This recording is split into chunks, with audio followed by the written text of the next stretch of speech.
Greetings, welcome to my Shadow Work Sunday at Little Discovery Corner. Let's get started with my Shadow Work card game. What question should we ask the audience to think about today?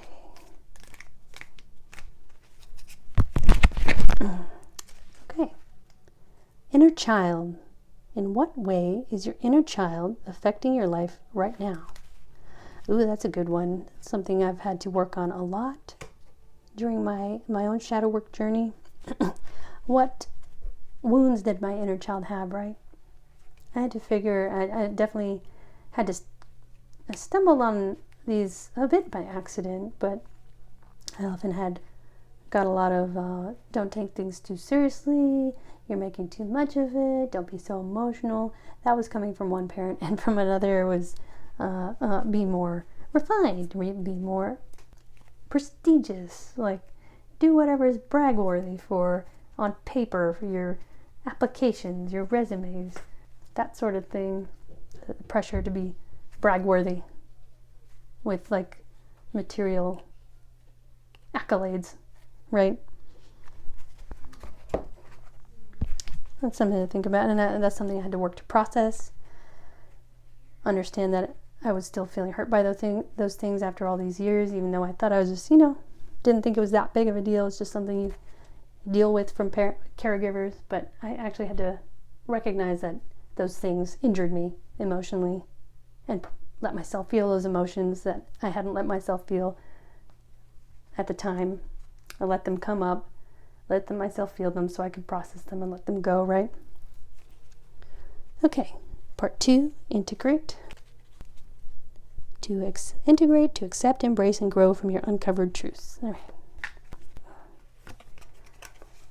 Understanding. That fits. How can you use your shadow self to deepen your understanding of others? I guess in light of this, you can think of others who are, say, behaving toxically, selfishly. Think of how they might have their own unhealed wounds from childhood. Maybe they were raised in a certain way to believe a certain thing, like the family culture was very materialistic minded, very oriented toward doing everything brag worthy, because they had like their own caregivers had a sense of inadequacy and an inadequate sense of self, an unstable sense of self, and that was just the way they were raised, right? And their parents before that, their caregivers before that.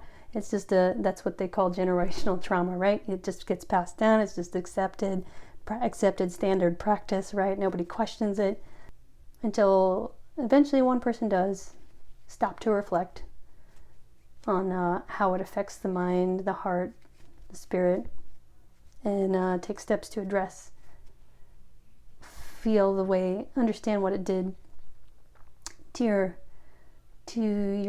your soul, your inner child emotionally, and work to process it, so you can let it all go and be different with your own offspring, right? With your friends or your community, and be different than the way you were conditioned to be, right?